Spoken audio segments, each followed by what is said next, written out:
and also inheritance of two genes, that is dihybrid cross also we are going to cover.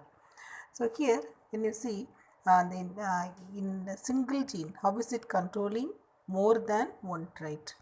When you observe here, that is B gene, capital B gene, it is controlling two traits.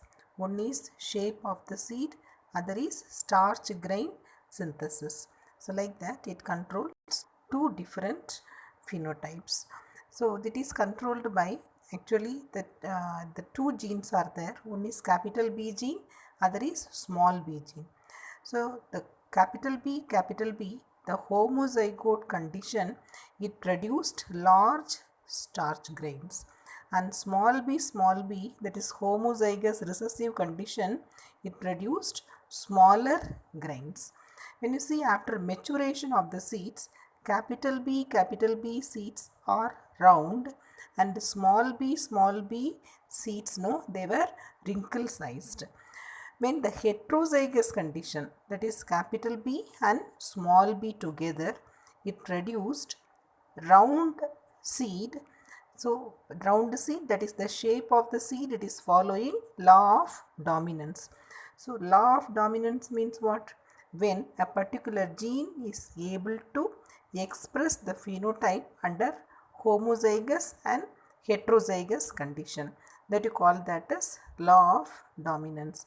So here the capital B, it looks dominant allele, and the other, but anyhow when you see the starch grain synthesized, so it is of intermediate in size.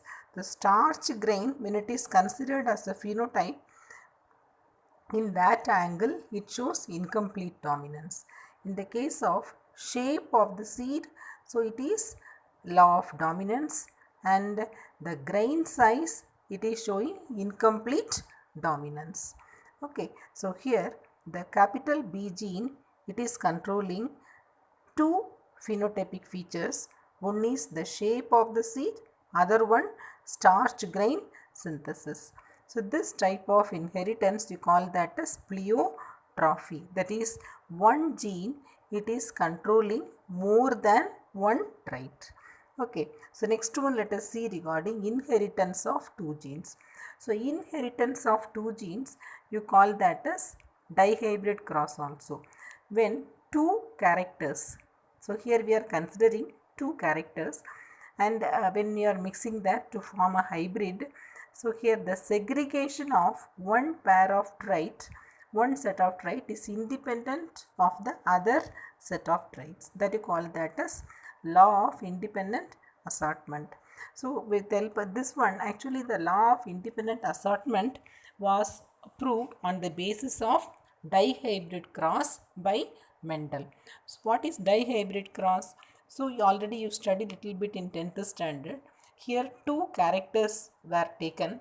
So one is round yellow and other is wrinkled green. Here the round and wrinkled, when you consider, these both are shape of the seed, and the yellow and green, so these two are color of the seed.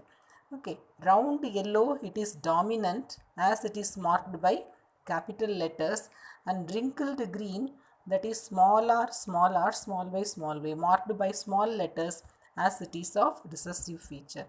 So when you see the round yellow, pure round yellow pea plant, when it is crossed with wrinkled green pea, let us see how what type of gametes are produced.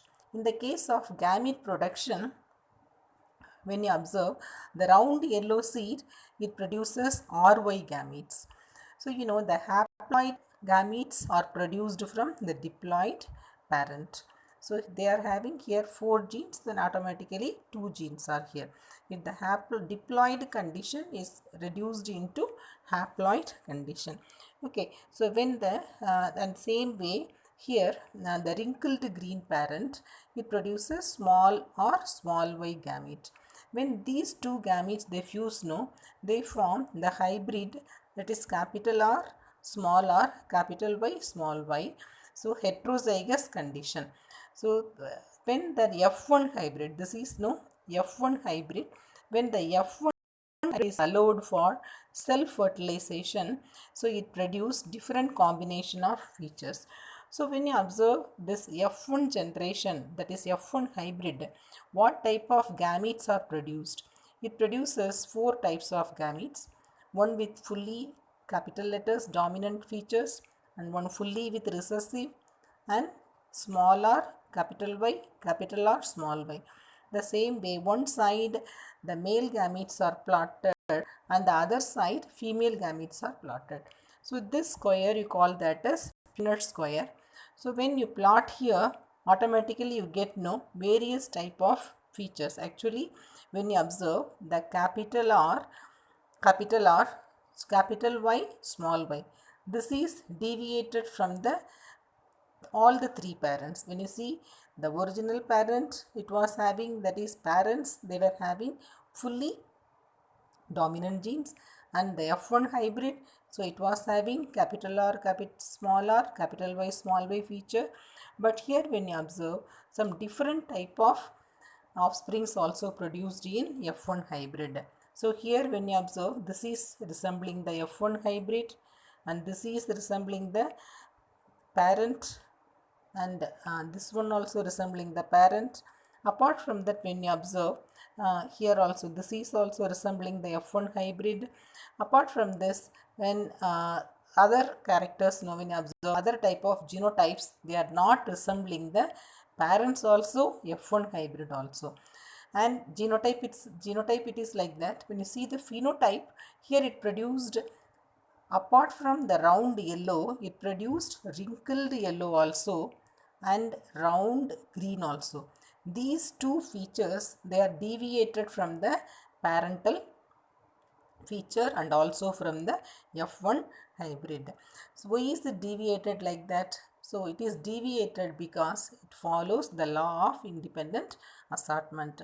Because of the assortment of the features, no different, as it is independent. So because of that, they produce different type of features.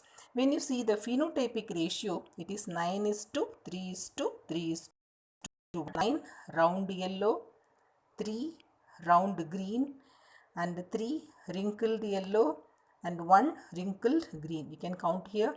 So this is wrinkled green and the round green you can see here, and wrinkled yellow 1 2 3.